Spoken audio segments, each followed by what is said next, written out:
Okay, Assalamualaikum warahmatullahi wabarakatuh. Nama saya Muhammad Jamal bin Azman Aminuddin. Nombor pendaftaran saya 1059. Kami dari kumpulan 3, kelas DKA 3C dan kami akan membentangkan standard proctor test. Okay, ahli kumpulan saya Muhammad Nabil bin Muhammad Nazri, nombor pendaftaran 1057. Muhammad Azwar Nabil bin Rosmadi, nombor pendaftaran 1064. Dan Syahiran Zulkarnain bin Azhar, nombor pendaftaran 1072. Okay, dalam table of content, kita orang ada introduction, objective, theory, apparatus, procedure, data, discussion dan conclusion. Okay, untuk lab percussion, yang pertama sekali kita hendaklah mengetahui lokasi sinki dan fire extinguisher. Dan seterusnya kita hendaklah mengetahui laluan kecemasan, laluan keluar semasa kecemasan. Dan seterusnya kita hendaklah mengetahui potential hazard yang berada di dalam lab sebelum bermulanya apa-apa kerja di dalam lab. Dan seterusnya kita hendaklah sentiasa memakai safety boot dan glove untuk melindungi kaki dan tangan kita. Dan seterusnya do not perform unauthorized experiment, bermaksud kita tidak boleh melakukan eksperimen yang tidak berkenaan. Dan seterusnya kita hendaklah menggunakan peralatan di dalam lab dengan kegunaan yang betul. Introduction standard proctor test ini, standard proctor test ini digunakan untuk menentukan pemadatan pelbagai jenis tanah, different types of soil, dan sifat tanah dengan perubahan kandungan kelembapan, moisture, with a change in moisture content. Okay. Compaction is a type of mechanical stabilization where the soil mass is dissipated with application of mechanical energy, also known as compactive effort. Jadi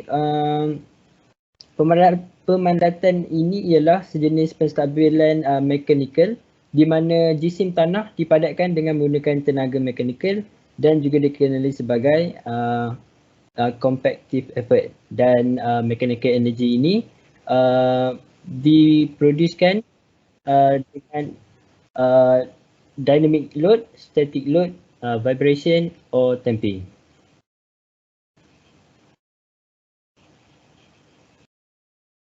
Okay, kemudian untuk objektif standard proctor test ini, yang pertama untuk mengenal pasti hubungan di antara moisture content dan dry density.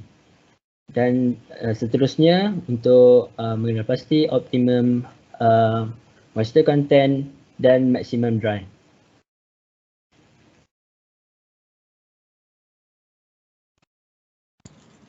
Assalamualaikum, nama saya Syahiran Zulkarnain, nombor matrik saya ialah 1072.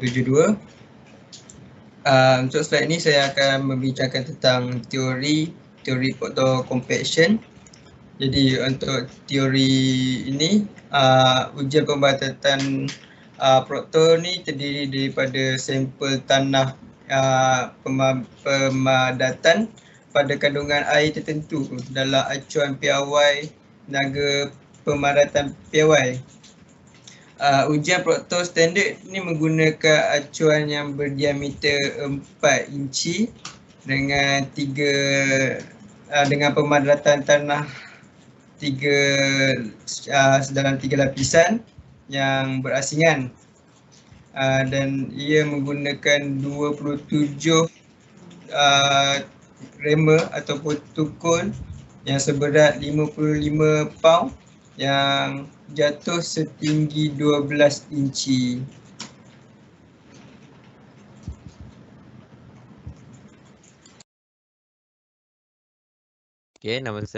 Assalamualaikum warahmatullahi wabarakatuh. Nama saya Muhammad Nabil bin Muhammad Nazri. So saya akan memberitahu anda aparatus yang digunakan untuk melakukan standard proctor test ini. So aparatus yang pertama ialah molds, dan seterusnya ialah manual reamer, seterusnya juga ialah extruder, Dan aparatus yang keempat ialah balance, yang kelima ialah drying oven, yang keenam ialah mixing pan. Yang ketujuh ialah trowel, ke-8 moisture cans dan ke-9 ialah ruler. Okey. Saya akan memberitahu anda prosedur yang digunakan untuk melakukan standard proto test ini. Okey, yang pertama mula-mula sekali kita haruslah sediakan aparatus yang saya senaraikan tadi itu.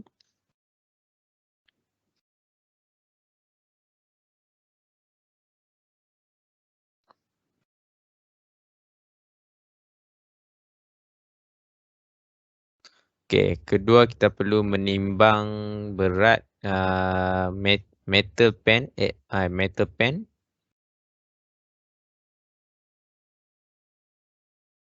Dan kita juga perlu menimbang berat mold itu juga.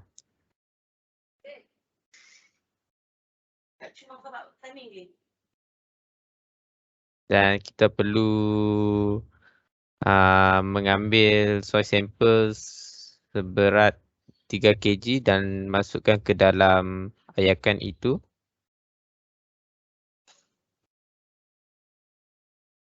Selepas masukkan soil sample ke dalam ayakan, dah tutup dan goncang.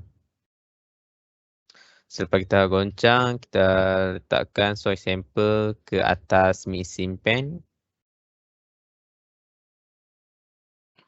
Selepas kita letakkan soil sample ke atas mixing pan, kita sebati kacau sehingga soil sample itu sebati menggunakan trowel. Okey, selepas kita telah kacau soil sample sehingga sebati menggunakan trowel, tuangkan air sedikit demi sedikit dan kacau sehingga sebati. Okey, tuangan air ini haruslah berperingkat supaya soil sample tidak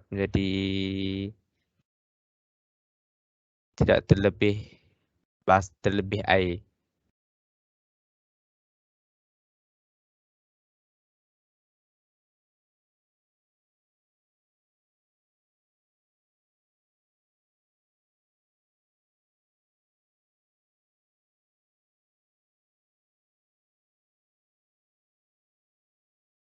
Okey, setelah soil sample dicampurkan dengan air, kita masukkan soil sample itu ke dalam mold dengan menggunakan trowel.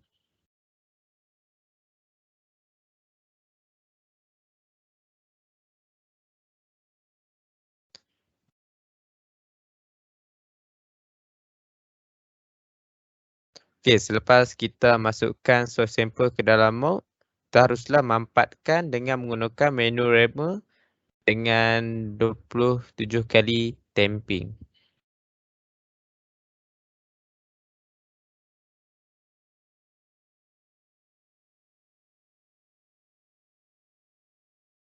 Okey, sekiranya soil sample itu tidak melepasi aras yang kita mahukan, kita ulangi langkah dengan masukkan soil sample dan mampatkan menggunakan manual rammer.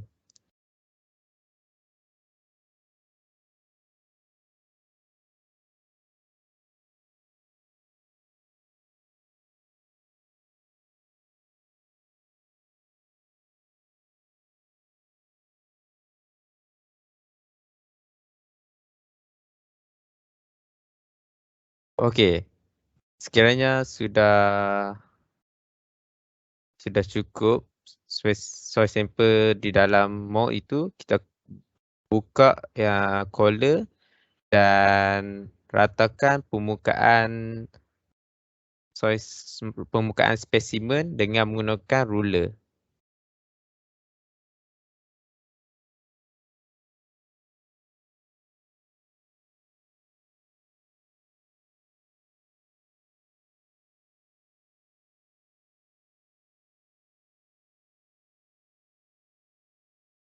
Seterusnya kita harus bersihkan sekitar mold itu dengan menggunakan brus. Selepas bersihkan itu, kita perlu mengambil bacaan dan rekod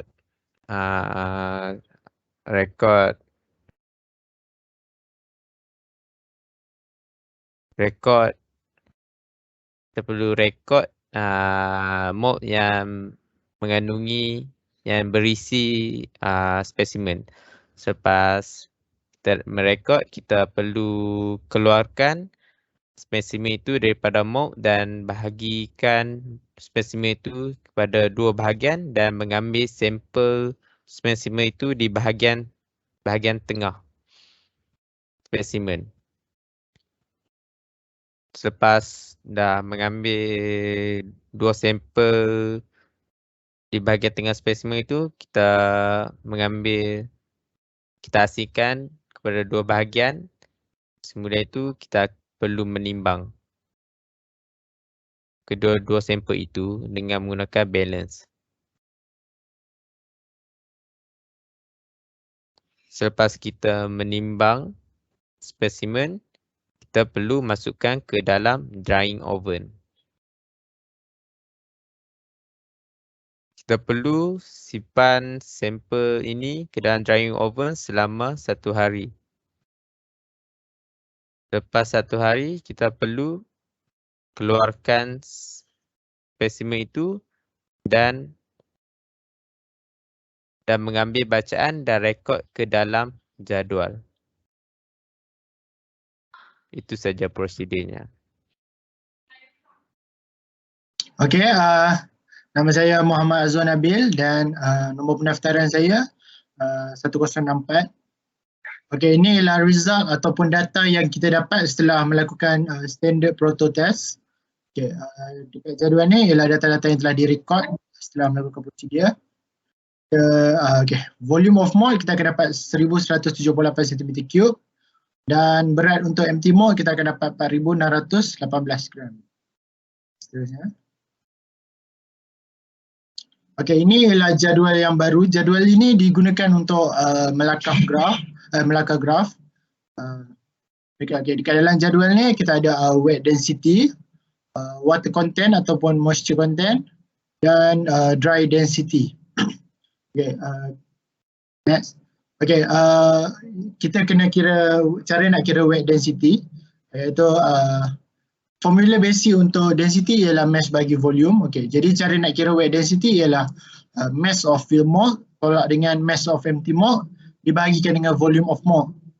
Okay, so kita akan dapat 5938 ditolakkan dengan 4618 dibahagikan dengan volume of mold 1178.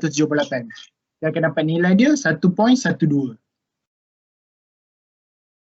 Terusnya. Okay, moisture content. Cara nak kira moisture content ialah mass of wet soil, wet dibahagikan dengan mass of soil. Darabkan dengan 100. So, wet mass of sample tolak dengan dry of sample dibahagikan dengan dry mass of sample. Darab 100. So, kita akan dapat 12.1 tolak dengan 11.2 dibahagikan dengan 11.2 didarabkan dengan 100. Kita akan dapat nilai dia 8% untuk moisture content. Seterusnya, selepas dapat moisture content, kita kena kira dry density. Formula dry density ialah bulk density dibahagikan dengan 1 tambah moisture content. Okey, sebelum kira-kira dry density, kita kena cari nilai bulk density. Okey, cara nak kira bulk density ialah mass soil dibahagikan dengan volume. Cara nak dapat mass soil nak dapat mass soil, mass of filled mold tolak dengan mass of empty mold, iaitu 5938 tolak 4618, kita akan dapat 1320. So 1320 dibahagikan dengan 1178, kita akan dapat nilai 1.12. Okey, nilai ni ialah nilai bulk density. Okey, kita dah ada nilai bulk density dan ada nilai moisture content, baru kita boleh kira dry density. Okey, macam saya cakap tadi, formula untuk dry density ialah bulk density dibahagikan dengan 1 tambah moisture content. So 1.12 bahagi 1 tambah 8% iaitu 0.08. Okey, kita akan dapat nilai untuk dry density 1.037. Lakukan calculation ini untuk semua data. Seterusnya kita akan melihat graf.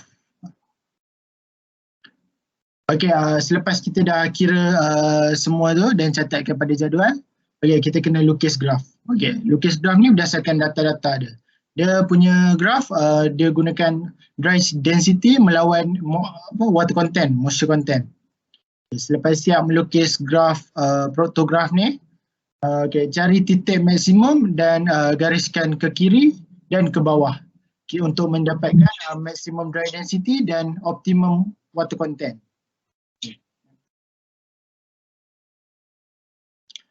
Okey, result daripada kita punya plot dan lakaran graf. Kita dapat maximum dry density ialah 1.5 gram per centimeter cube. Untuk optimum water content kita dapat 16%. Okey, discussion.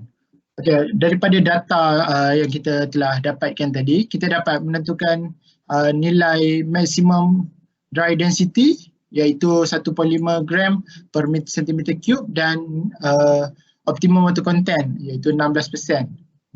Data ni kita, jumlah ni kita boleh dapatkan dekat graf dan boleh ditentukan dekat titik maksimum pada graf. Itu saja untuk diskusi.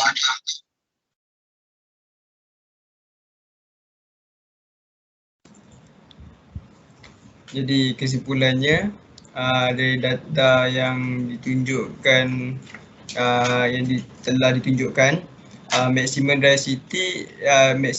dry density ialah 1.5 gram per centimeter cos 3 dan optimum moisture content ialah 16%. Test ini ialah sangat penting untuk mengenal pasti sifat tanah sifat tanah sebelum memulakan apa-apa construction proses ataupun pembinaan. Terima kasih. Sampai di situ saja.